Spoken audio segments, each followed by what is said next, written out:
My family declared me dead just to take my inheritance, but I showed up at my own funeral. Yeah, you heard that right. They forged documents, planned a service, and gave speeches about how much they missed me while I was still alive. What happened next? Let's just say, they'll never forget it. Before we get into it, please subscribe to this channel. Don't forget to like and comment your thoughts. I was making coffee when my phone buzzed. It was a video message from our old neighbor, someone I hadn't heard from in years.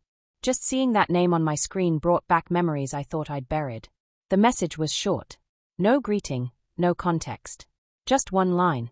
I'm so sorry about your parents. I can't believe what I saw today. My stomach tightened. I tapped on the video. It was a church, a familiar one, the same place they used to take me for Christmas Eve services when I was little. The camera zoomed in slowly on two figures standing at the podium, my parents. My mother, dressed in black lace and pearls, dabbing fake tears. My father, stiff and solemn, reading from a paper with shaking hands. Behind them, a casket. And next to that casket, my photograph. Large. Framed.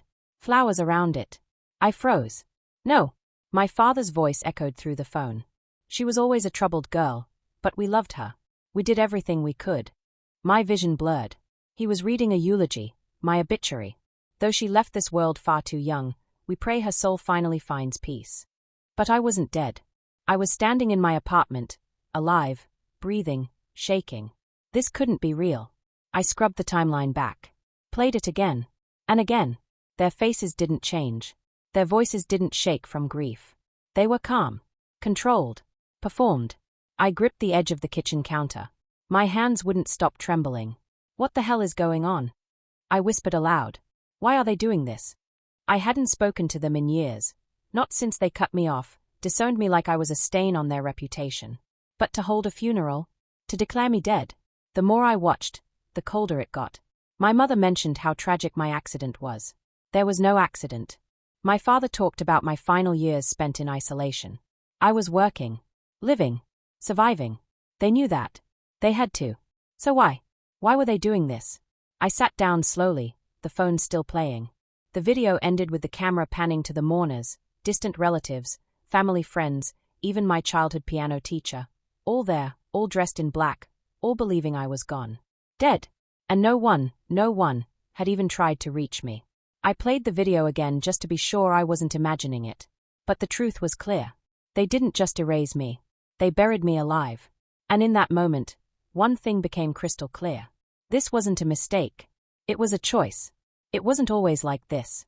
There was a time when I believed family meant protection, loyalty. That illusion shattered 3 years ago, the day I was thrown out of my own life like trash swept under a rug. The truth. It wasn't me who stole the money. It was my younger sister, the golden child, the one who could do no wrong. She embezzled nearly $80,000 from the family's business account. She was reckless, addicted to a lifestyle she couldn't afford. When the numbers didn't add up and the books caught fire, my parents needed a scapegoat. And I was convenient. I still remember the exact words my mother hissed at me in the kitchen. Better one ruined daughter than two. My father didn't even look at me when he said, "You humiliated us. You're no longer our daughter." The next morning, I was gone. No money. No explanation to anyone. Just silence. I tried calling. Texting. I sent letters. Nothing. My number was blocked. When I reached out to close family friends, they suddenly stopped responding. One by one, doors that had always been open slammed shut. I became a ghost, not just to them, but to the entire world that had once known me. Eventually, I did what broken people do. I left. I moved abroad. Took a job in a cafe. Changed my number. Learned to live quietly.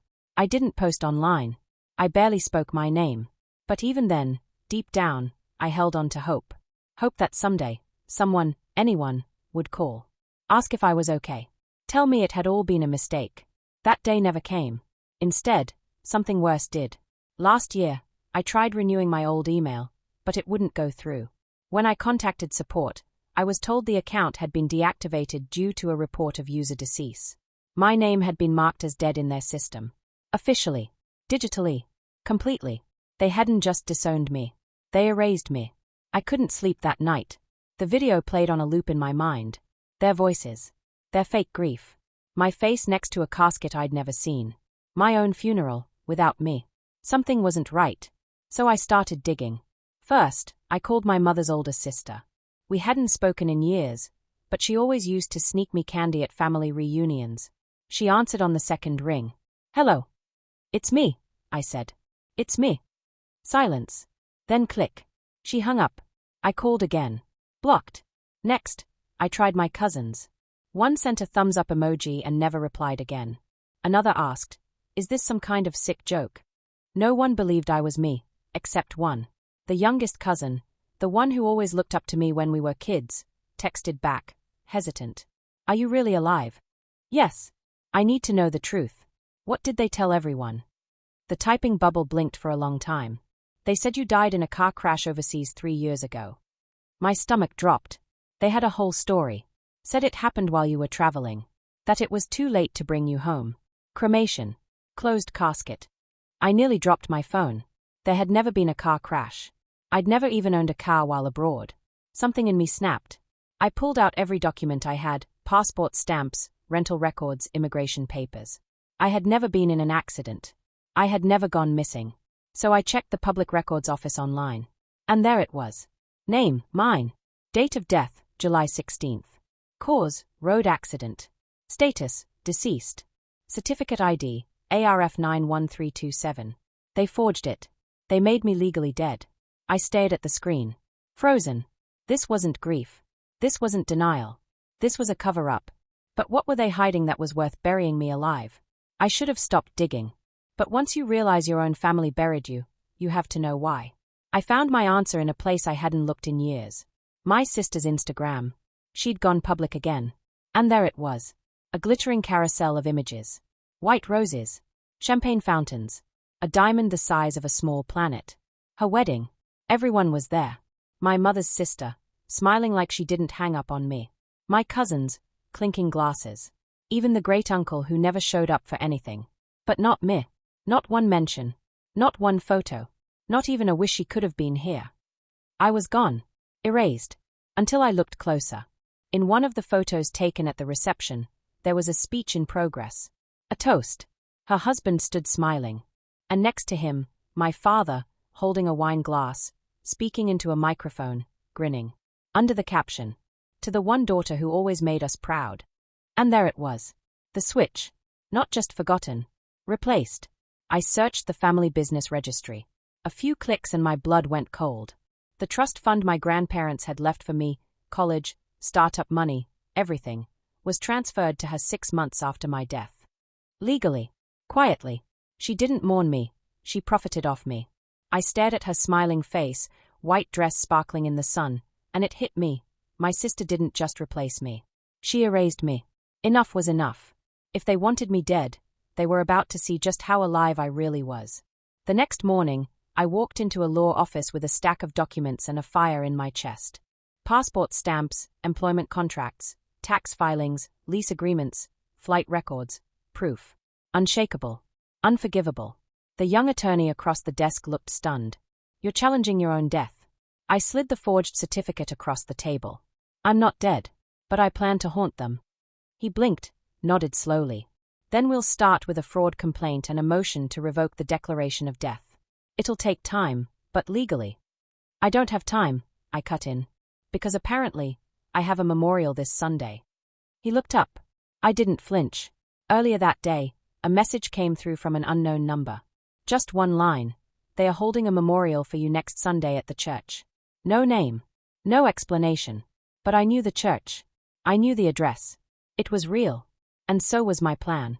I stood at the window of my apartment that night, the city lights glittering below me like sparks waiting for gasoline.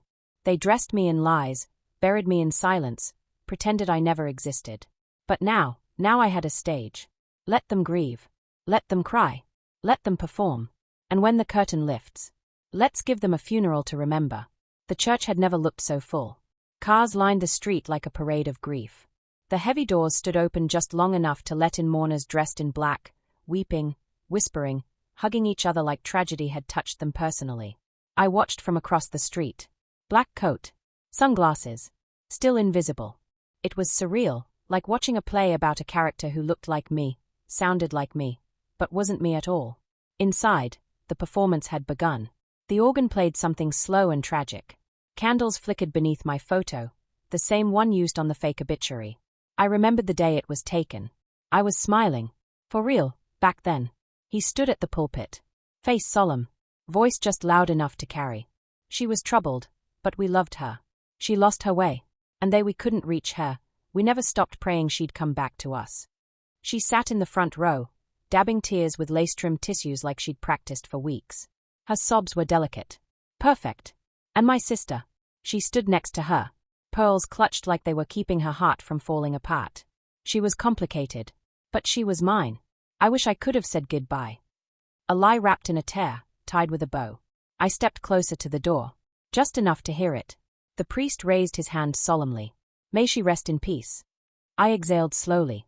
Not yet. The show was still going, but the main character hadn't arrived. Let us now stand for a moment of silence.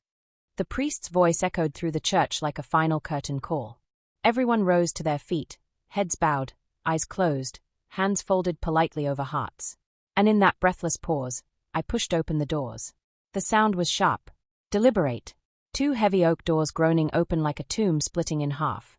The cold light from outside poured into the church, spilling down the aisle like a spotlight. And I stepped into it. Slowly and deliberately. The silence cracked open. Gasps. A few people turned, then more. Whispers bloomed like wildfire. Is that? It can't be. A child's voice pierced the tension. Mom, isn't that her? I took off my sunglasses. Eyes met mine. Wide. Disbelieving. Terrified. Her face went pale. Lips trembled. Then she crumpled, a hard, theatrical faint. Her body dropped like she'd rehearsed it. His mouth hung open, wine glass slipping from his fingers. It shattered against the pew. She locked eyes with me and froze. Jaw clenched. Her pearl necklace twisted in her grip. A half-full glass of champagne tumbled from her hand and splashed across her perfect white shoes. The priest, stunned, took a step back. I kept walking. Every eye in the building followed my steps like they weren't sure if they were seeing a ghost or a reckoning. And maybe I was both. I didn't say a word. I didn't need to. My presence was the thunder after the lie, the consequence they prayed would never come. By the time I reached the front of the aisle, the room was holding its breath. I turned, faced them all, and smiled. Let the truth begin. I stood at the front of the church beneath my own portrait. The same photo they used to eulogize me. To bury me. I turned to face the crowd, dozens of eyes staring at me like I'd risen from the grave. Good. Let them look. I cleared my throat once and spoke into the silence. I heard I died. But I'm here to correct the story. A ripple went through the room. No one moved. Some had phones in their hands but forgot to blink, let alone hit record. There was no accident. No tragic car crash overseas. No closed casket because the body was unrecognizable. I pulled a folder from my coat. Thick. Stamped. Sealed with government marks and international dates. These are my passport stamps. My employment records. Tax filings. Apartment leases. I've been alive. I've been working. I've been surviving. The only thing I lost was them. I turned to the front row. They told the world I died. Faked the documents. Filed a certificate. And when I was legally gone, I turned to her, who stood frozen. Fingers clenched around her pearls. They transferred everything to her. My trust fund. My inheritance. My life. She opened her mouth, tried to speak. I didn't let her. Don't enjoy the house you bought with my money. A murmur rose like thunder behind me. Someone whispered. She's got proof. Another gasped. And then, a phone lifted. Red dot blinking. Someone was filming. Good. Let the world see this funeral for what it really was. Not a farewell. A cover-up. You didn't lose a daughter, I said, staring him down. You threw her away. And now you get to watch her walk back in. The lies were ashes, and I had just lit the match. I turned back one last time. His face was pale. Her body was still trembling in her seat. She was hollow. Defeated. No pearls to clutch now. You buried me to protect yourselves, I said calmly. But I came back to haunt you with the truth. No more shouting. No more lies. Just silence. Heavy. Final. As I walked out, the church bells began to ring. How fitting. A funeral bell. But this time, not for me. Montage. I handed the documents to my lawyer. Signed the final page. Watched the death certificate get torn in half. My legal resurrection was official. An investigation opened into fraud, false reporting, and embezzlement. Let them try to lie now. If this story shocked you, please hit that like button, share it with someone who needs to hear it, and drop a comment below. What would you do if your family buried you alive? And of course, subscribe for more real stories that hit hard. Until next time, please stay safe.